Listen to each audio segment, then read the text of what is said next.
2022 പുറത്തിറങ്ങിയ ജാപ്പനീസ് ചലച്ചിത്രം the way of house ഹസ്ബൻഡിന്റെ കഥയാണ് സിനിമാ കഥയിലൂടെ നമ്മൾ പറഞ്ഞുകൊണ്ടിരുന്നത്. കഥയുടെ അവസാന ഭാഗമാണിത്. മുൻഭാഗം കാണാൻ താല്പര്യപ്പെടുന്നവർ ഡിസ്ക്രിപ്ഷനിൽ കൊടുത്തിട്ടുള്ള ലിങ്കിൽ ക്ലിക്ക് ചെയ്യുക. കഴിഞ്ഞ എപ്പിസോഡിന് അവസാനം നമ്മൾ കണ്ടത് റിയുവിന്റെ കാര്യത്തെപ്പറ്റി ടറ്റ്സുവിന്റെ ഭാര്യയും മിസാറുവും തമ്മിൽ സംസാരമുണ്ടാകുന്നതായിരുന്നു. അത് ടറ്റ്സുവിന് മറ്റൊരു പെണ്ണിലുണ്ടായ കുട്ടിയായിരിക്കും എന്ന തരത്തിൽ മിസാരു പറഞ്ഞതും ദേഷ്യം പിടിച്ച് ടറ്റ്സുവിന്റെ ഭാര്യ മീക്കു അവനെ അടിക്കുകയും ചെയ്തിരുന്നു. ടറ്റ്സു ആകട്ടെ തന്റെ സ്കൂൾ ദൗത്യവുമായി മുന്നോട്ടു പോവാൻ തുടങ്ങി. ആദ്യഘട്ടത്തിൽ സ്കൂൾ പ്രൊമോട്ട് ചെയ്യലായിരുന്നു അവരുടെ ലക്ഷ്യം. ടറ്റ്സുവും മിസാരുവും ഒന്നിച്ച് സ്കൂളിനു വേണ്ടി ഒരു പ്രൊമോഷണൽ വീഡിയോ ചെയ്തു. കുട്ടികൾക്ക് ഇഷ്ടപ്പെടുന്ന തരത്തിൽ അറിവ് പ്രദാനം ചെയ്യുന്ന ഒരു വീഡിയോ ആയിരുന്നു അവർ ഉദ്ദേശിച്ചത്. പക്ഷേ ഫോർമർ യാക്കുസ ആയതുകൊണ്ട് തന്നെ അവരുടെ പ്രവൃത്തികൾ വീഡിയോ ഷൂട്ട് ചെയ്തു വന്നപ്പോൾ ഒരു ആക്ഷൻ മൂവി ട്രെയിലറിലെ പോലെയായി മാറി. പക്ഷെ അവർ തോറ്റു പിന്മാറിയില്ല. സ്കൂളിന്റെ നോട്ടീസ് അടിച്ച് നാടൊട്ടുക്കും അത് വിതരണം ചെയ്യാൻ തുടങ്ങി.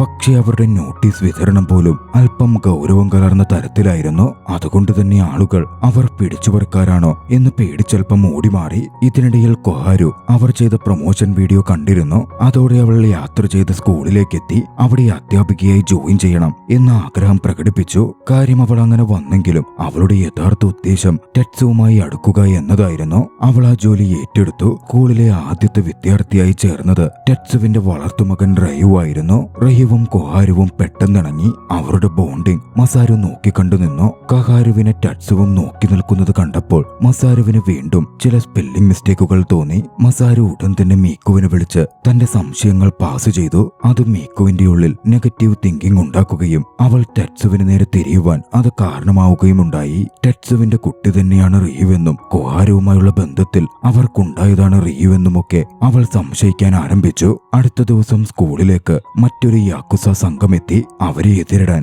ടറ്റ്സു ഇറങ്ങിച്ചെന്നു. അവർക്കെതിരെ ഫൈറ്റ് ചെയ്യണമെന്ന ഉദ്ദേശത്തിലായിരുന്നു അവൻ അങ്ങോട്ടേക്ക് കടന്നു ചെന്നതെങ്കിലും യാഥാർത്ഥ്യത്തിൽ ആ യാക്കുസ മെമ്പേഴ്സ് തങ്ങളുടെ കൂട്ടത്തിലെ മുതിർന്ന വ്യക്തിയുടെ ഗ്രാൻഡ് സണ്ണിനെ ആ സ്കൂളിൽ ചേർക്കാൻ എത്തിയതായിരുന്നു. യാക്കുസയ്ക്കിടയിൽ ടറ്റ്സു അത്രമേൽ വിശ്വസ്തനും അറിയപ്പെടുന്നവനുമായതുകൊണ്ട് ടറ്റ്സു പ്രൊമോട്ട് ചെയ്ത സ്കൂൾ എന്ന് പറയുമ്പോൾ അതവർ അത്ര വലിയ കാര്യമായി തന്നെ എടുത്തിരുന്നു. അങ്ങനെ സ്കൂളിൽ റിയുവിന് ശേഷം രണ്ടാമത്തെ വിദ്യാർത്ഥിയും എത്തി. ഇതിനിടയിൽ കൊഹാരുവിനെ പറ്റി സംശയം കനത്തിരുന്ന മിക്കു കൊഹാരുവിനെ നേരിൽ കാണാൻ സ്കൂളിലേക്ക് എത്തി. അവരിരുവരും മീറ്റ് ചെയ്തു. അന്തരീക്ഷം മുഴുവൻ ടെൻഷനിലാവാൻ ആരംഭിച്ചിരുന്നു. ഫൈറ്റ് ചെയ്യാൻ പോലും തയ്യാറാണ് എന്ന മട്ടിൽ മിക്കുവും കൊഹാരുവും തമ്മിൽ ഒരു നോട്ടം പോലും ഉണ്ടായി. അന്നാണെങ്കിൽ സ്കൂളിലെ സ്പോർട്സ് ഫെസ്റ്റിവൽ നടത്താനും തീരുമാനിച്ചിരുന്നു. അവരെല്ലാവരും അതിൽ പാർട്ടിസിപ്പേറ്റ് ചെയ്തു. പല കാര്യങ്ങൾ കൊണ്ട് കൊഹാരുവും മീക്കുവും തമ്മിലുള്ള വൈര്യവും വർദ്ധിച്ചിരുന്നു. ടറ്റ്സുവിന്റെ യക്കുസ ബോസും ഭാര്യയും ഒക്കെയും അങ്ങോട്ടേക്ക് എത്തിച്ചേർന്നിരുന്നു. ഒരു മത്സരം നടത്തുവാൻ അവർ തീരുമാനിച്ചു. എതിരാളിയുടെ ഹെഡ് ബാൻഡ് കരസ്ഥമാക്കുകയായിരുന്നു ആ മത്സരം. ലേഡികൾ തമ്മിൽ മത്സരം ആരംഭിച്ചു. അവർ തങ്ങളുടെ പലതരം അടവുകളും സിഗ്നേച്ചർ മൂവുകളും ഒക്കെ പുറത്തെടുത്തു. ആണുങ്ങൾ തമ്മിലും മത്സരമുണ്ടായിരുന്നു. അവരവരുടെ സ്ട്രാറ്റജി പ്രകാരം ആണുങ്ങളും പരസ്പരം ഫൈറ്റ് ചെയ്ത് മത്സരിച്ചു. ഏറെ നേരം മത്സരം നീണ്ടുനിന്നു. ഒടുവിൽ അവരിലൊക്കെ മികവിറ്റ മിക്കു ആ മത്സരത്തിൽ വിജയിയായി. വൈകാതെ കുട്ടികളുടെ മത്സരവും തുടങ്ങി. രണ്ട് വിദ്യാർത്ഥികളാണ് മത്സരത്തിലുള്ളതെങ്കിലും ഏവരും അതിൽ സന്തോഷവാന്മാരായിരുന്നു. മത്സരങ്ങൾ നല്ല ഭംഗിയായി നടന്നു. ഏവരും അത് എൻജോയ് ചെയ്യുകയും ചെയ്തു. അതിന്റെ വീഡിയോ ദൃശ്യങ്ങൾ പ്രൊമോഷന്റെ ഭാഗമായി ടറ്റ്സുവും മറ്റുള്ളവരും പ്രചരിപ്പിക്കുകയും ചെയ്തു. അത് ഗ്യാങ്സ്റ്റർ ബോസ് കോണ്ടോയുടെ കൈകളിലും എത്തി. സ്കൂൾ സ്മൂത്തായി നടക്കുന്നതും കുട്ടികളൊക്കെ സന്തോഷത്തോടെ അവിടെ മത്സരിക്കുന്നതും ഒക്കെ കണ്ട് കോണ്ടോ വലിയ തോതിൽ ദേഷ്യപ്പെടാൻ ആരംഭിച്ചു. തന്റെ ആളുകളെയും കൂട്ടി സ്കൂൾ വിസിറ്റ് ചെയ്യുവാൻ കോണ്ടോ എത്തി. തന്നെ കണ്ടാൽ പഴയ കാര്യത്തെ മീറ്റിംഗും മറ്റും ഓർത്ത് ടാറ്റ്സ് തന്നെ തിരിച്ചറിയും എന്ന് കോണ്ടോ പ്രതീക്ഷിച്ചിരുന്നു. പക്ഷേ ടാറ്റ്സ് കോണ്ടോയെ തിരിച്ചറിഞ്ഞതേയില്ല. രണ്ട് ഗ്യാങ്സ്റ്റേഴ്സ് തമ്മിലുള്ള മീറ്റിംഗ് ആയതുകൊണ്ട് അന്തരീക്ഷം ചൂടുപിടിച്ചിരുന്നു. എന്ത് സംഭവിക്കുമെന്ന് അറിയാൻ പറ്റാത്ത അവസ്ഥ. ടാറ്റ്സുവിനടുത്തേക്ക് കോണ്ടോ വരുന്ന കണ്ടതും കൊഹോരോയെ എടുത്തുചാടി കോണ്ടോയെ ഇടിച്ചു. അതോടെ കാര്യങ്ങൾ വട്ടം തിരിഞ്ഞു. തങ്ങളുടെ ബോസിന് മേൽ കൈവച്ചതും കോണ്ടോയുടെ ആളുകളും ഇടഞ്ഞിരുന്നു. കോണ്ടോ മുന്നിലേക്ക് വന്ന് ഇതിന് പ്രതികാരം തീർത്തിട്ടേ തങ്ങൾ ഇവിടെ നിന്ന് പോകൂ എന്ന തരത്തിൽ ടാറ്റ്സുവിനെ വെല്ലുവിളിച്ചു. എന്നിരുന്നാൽ തന്നെയും സ്കൂളിലെ കുട്ടികളുടെ മത്സരവും വീഡിയോ ദൃശ്യങ്ങളുമൊക്കെ പുറത്തേക്ക് എത്തിയതോടെ ആളുകൾ സ്കൂളിനെ കൂടുതൽ വിശ്വസിക്കാൻ ആരംഭിച്ചിരുന്നു.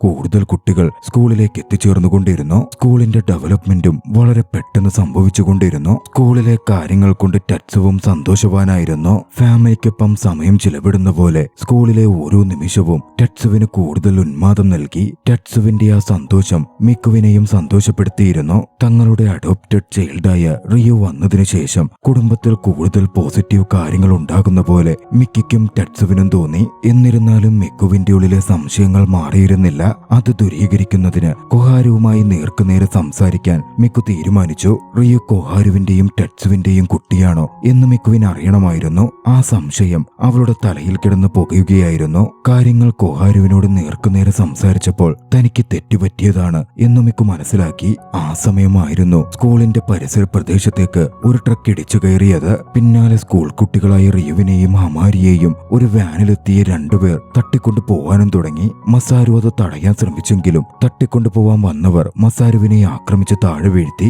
വിവരം അറിഞ്ഞതും ടെറ്റ്സുവും മറ്റുള്ളവരും കുട്ടികളെ തട്ടിക്കൊണ്ടുപോയ ബ്ലാക്ക് വാനിന് പിന്നാലെ വെച്ചുപിടിക്കാൻ ആരംഭിച്ചു. ഒരു ചേസ് തന്നെ നടന്നു. ഒരു അവസരം കിട്ടിയപ്പോൾ ടെറ്റ്സ് തങ്ങൾ സഞ്ചരിക്കുന്ന കാറിൽ നിന്നും കുട്ടികളെ തട്ടിക്കൊണ്ടുപോയ വാനിലേക്ക് എടുത്തു ചാടി പിടിച്ചു. ടൊറാജിറോയും വണ്ടിയിലേക്ക് കടക്കാൻ ശ്രമിച്ചെങ്കിലും അത് കോമഡിയായി തീരുകയായിരുന്നു ചെയ്തത്. ഒടുവിൽ കുട്ടികളെ രക്ഷപ്പെടുത്തുവാൻ ടെറ്റ്സുവിനായി. പിന്നാലെ എല്ലാവരും ഹോസ്പിറ്റലിലേക്ക് എത്തിച്ചേർന്നു. മിസാരു അവിടെ ട്രീറ്റ്മെന്റിൽ ഉണ്ടായിരുന്നു. തലക്കേറ്റ് ശക്തമായ പ്രഹരമേറ്റ് വീണതുകൊണ്ട് മസാരു അബോധാവസ്ഥയിലും അപ്പോഴും ചികിത്സയിലുമായിരുന്നു. ഈ കിഡ്നാപ്പിനും ആക്രമണത്തിനും പിന്നിൽ ബോസ് കോണ്ടോ ആണോ എന്ന് ടെറ്റ്സ് സംശയിക്കാൻ ആരംഭിച്ചു. എല്ലാത്തിനും ബോസ് കോണ്ടോയോട് പ്രതികാരം ചെയ്യണം എന്നും ടെറ്റ്സുവിന് തോന്നി. പ്രതികാരം വീട്ടണമെന്ന് തീരുമാനിച്ച് ടെറ്റ്സ് പോകുന്ന കണ്ടതും ടൊറാജിറോയും മടിച്ചു നിന്നില്ല. ടെറ്റ്സുവിന്റെ കൂടെ കൂടി തങ്ങളുടെ പഴയ കാലത്തേക്ക് ഒരിക്കൽ കൂടി തിരിച്ചു നടക്കുവാൻ അവർ തീരുമാനിച്ചു. ഫോർമർ യാക്കുസ മെമ്പേഴ്സായ ഇരുവരും ധൈര്യത്തോടെ മുന്നിട്ട് നടന്നു കയറി ചെന്നു. അവരിരുവരും ബോസ് കോണ്ടോയുടെ ഇടത്തേക്ക് എത്തുമ്പോൾ അവരെ പ്രതീക്ഷിച്ചെന്ന മട്ടിൽ ബോസ് കോണ്ടോയും ഒരുപാട് ഫോളോവേഴ്സും അവിടെ ഉണ്ടായിരുന്നു. ടൊറാജിറോ അവരെ വെല്ലുവിളിച്ചു. അതോടെ അവർ തമ്മിലുള്ള ഏറ്റുമുട്ടലും ആരംഭിക്കുകയായിരുന്നു. ഏറ്റുമുട്ടലിനു മുമ്പ് പലതരം പ്രിപ്പറേഷനുകൾ ഉണ്ടായി. ഏറ്റുമുട്ടാൻ വേണ്ട വസ്തുക്കൾ അവർ സ്വയം ഡെവലപ്പ് ചെയ്തെടുത്തു. പക്ഷേ ഏറ്റുമുട്ടൽ ആരംഭിക്കുന്നതിന് മുമ്പേ ഗുഡ് ന്യൂസും അവർക്ക് വന്നെത്തി. മിസാരു തന്റെ അബോധാവസ്ഥയിൽ നിന്നുണർന്നു എന്ന വാർത്തയായിരുന്നു അത്. എഴുന്നേറ്റ് മിസാരു ആകട്ടെ വെറുതെ ഇരിക്കാൻ തയ്യാറായില്ല. ടെറ്റ്സുവിനൊപ്പം തനിക്കും പോരാട്ടത്തിൽ പങ്കുചേരണം എന്ന് പറഞ്ഞ് മുടന്തി നടന്നിട്ടാണെങ്കിലും ഏറ്റുമുട്ടൽ നടക്കുന്ന ഇടത്തേക്ക് ചെന്നു. ഇതേ സമയം ഏറ്റുമുട്ടലിന് മുമ്പ് ടെറ്റ്സുവും മറ്റും വെപ്പൺ സെലക്ട് ചെയ്യുന്ന തിരക്കിലായിരുന്നു. അവരിരുവരും ചേർന്ന് തങ്ങളുടെ കോണ്ടാക്ട് ഉപയോഗിച്ച് നിരവധി വെടിമരുന്നും സംഘടിപ്പിച്ചു. വെല്ലുവിളിയും കോണ്ടോയും ടെറ്റ്സുവും തമ്മിലുള്ള ഏറ്റുമുട്ടലും ആളുകൾക്കിടയിൽ പോലും ചർച്ചാ വിഷയമായി മാറി. എത്രമാത്രം തീവ്രമായിരിക്കും അവർ തമ്മിലുള്ള ഏറ്റുമുട്ടൽ എന്ന തരത്തിൽ സംസാരവും മറ്റും നിറയാൻ ആരംഭിച്ചിരുന്നു. അവർ ഏറ്റുമുട്ടലിന് തയ്യാറെടുക്കുന്നതിന്റെ വാർത്ത ബോസ് കോണ്ടോയുടെ ചെവിയിലുമെത്തി. പിന്നാലെ സ്കൂളിൽ തന്റെ ഗ്രാൻഡ്സണിനെ ചേർത്തിരുന്ന യാക്കുസ മെമ്പറും ബോസ് കോണ്ടോയുടെ മുമ്പിൽ എത്തിച്ചേർന്നു.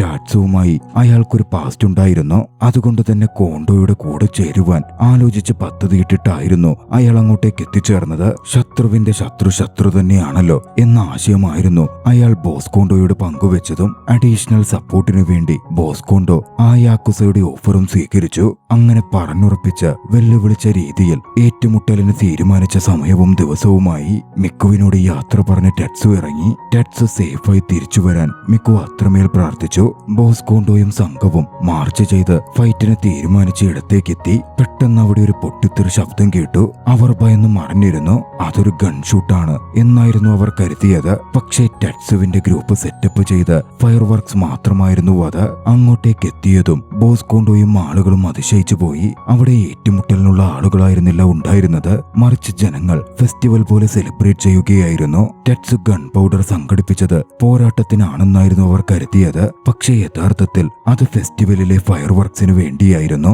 പിന്നാലെ ഒരു കാര്യം കൂടി വ്യക്തമായി. ബോസ് കോണ്ടോയ്ക്കൊപ്പം വന്നു ചേർന്ന യക്കൂസ യഥാർത്ഥത്തിൽ ഒരു സ്പൈ ആയിരുന്നു എന്ന സത്യം. ടെറ്റ്സു അയച്ചതായിരുന്നു അയാളെ. ബോസ് കോണ്ടോയുടെയും സംഘത്തിന്റെയും കൂടെ നിന്ന് അവർക്കെതിരെ എവിഡൻസ് ഉണ്ടാക്കുക എന്നത് മാത്രമായിരുന്നു ആ യാക്കുസ മെമ്പറുടെ ലക്ഷ്യം. അപ്പോൾ എളുപ്പത്തിൽ തെളിവുകൾ വെച്ച് പോലീസിന് ബോസ് കോണ്ടോയെയും സംഘത്തെയും അറസ്റ്റ് ചെയ്യാമല്ലോ. പോലീസിന് അതിനോടകം തെളിവുകളടക്കം കൈമാറിയിരുന്നു. ബോസ് കോണ്ടോയെയും സംഘത്തെയും അറസ്റ്റ് ചെയ്യുവാൻ പോലീസും അങ്ങോട്ടേക്കെത്തി. തന്നെ ട്രാപ്പ് ചെയ്ത് ചതിച്ചു എന്ന തോന്നലായിരുന്നു ബോസ് കോണ്ടോയ്ക്ക് വന്നത്. ഏറ്റുമുട്ടൽ വേണ്ടെന്ന് വെച്ചാണ് ടെറ്റ്സു അതൊക്കെ പ്രവർത്തിച്ചതെങ്കിലും അതോടെ അത് ഏറ്റുമുട്ടലിലേക്ക് തന്നെ എത്തി. ടെറ്റ്സുവും തന്റെ ആളുകളും ചേർന്ന് ബോസ് കോണ്ടോയ്ക്കും ബോസ് കോണ്ടോയുടെ നിരവധി ആളുകൾക്കുമെതിരെ ഫൈറ്റ് ചെയ്തു. പോലീസും അതിലൊരു പാർട്ടായിരുന്നു.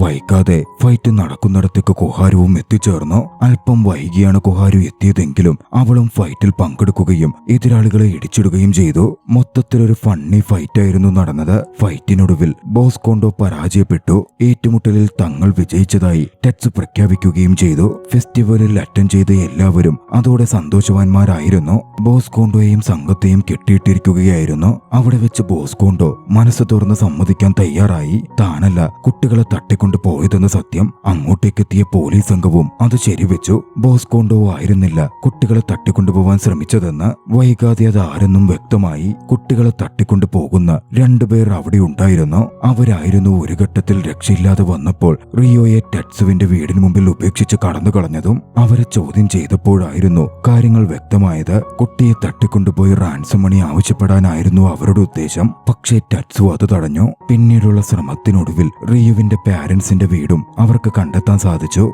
അവരെല്ലാവരും റിയുവിനെ തിരികെ ഏൽപ്പിക്കുവാൻ പുറപ്പെട്ടു. അല്പം വിഷമമുള്ള ഒരു സംഗതിയായിരുന്നെങ്കിലും അതാണ് ശരിയെന്നവർക്ക് ഉത്തമ ബോധ്യമുണ്ടായിരുന്നു. കുറച്ചു നാളത്തേക്കെങ്കിലും തങ്ങളുടെ ഫാമിലിയിലെ അംഗമായതിനും തങ്ങളെയൊക്കെ സന്തോഷിപ്പിച്ചതിനും റിയുവിനോട് മിക്കു നന്ദി പറഞ്ഞു. പിന്നാലെ റിയുവിനെ അവർ യാത്രയാക്കി. ഹൗസ് ഹസ്ബൻഡായി ടെറ്റ്സുവിന്റെ ജീവിതം തുടർന്നുകൊണ്ടേയിരുന്നു. ആ ദൃശ്യത്തോടെ രസകരമായ ചലച്ചിത്രം അവസാനിക്കുകയാണ്. നിങ്ങൾക്ക് ഈ കഥ ഇഷ്ടമായെങ്കിൽ വീഡിയോ ലൈക്ക് ചെയ്യുക. അഭിപ്രായങ്ങളും നിർദ്ദേശങ്ങളും കമന്റുകളിൽ രേഖപ്പെടുത്തുക. കഴിയുമെങ്കിൽ ചാനൽ സബ്സ്ക്രൈബ് ചെയ്തും കൂട്ടുകാർക്ക് ഷെയർ ചെയ്തു കൊടുത്തും ഞങ്ങളെ സപ്പോർട്ട് ചെയ്യുക. അടുത്ത എപ്പിസോഡിൽ മറ്റൊരു മികച്ച ചലച്ചിത്രവുമായി നമുക്ക് കണ്ടുമുട്ടാം. അതുവരെ ബൈ.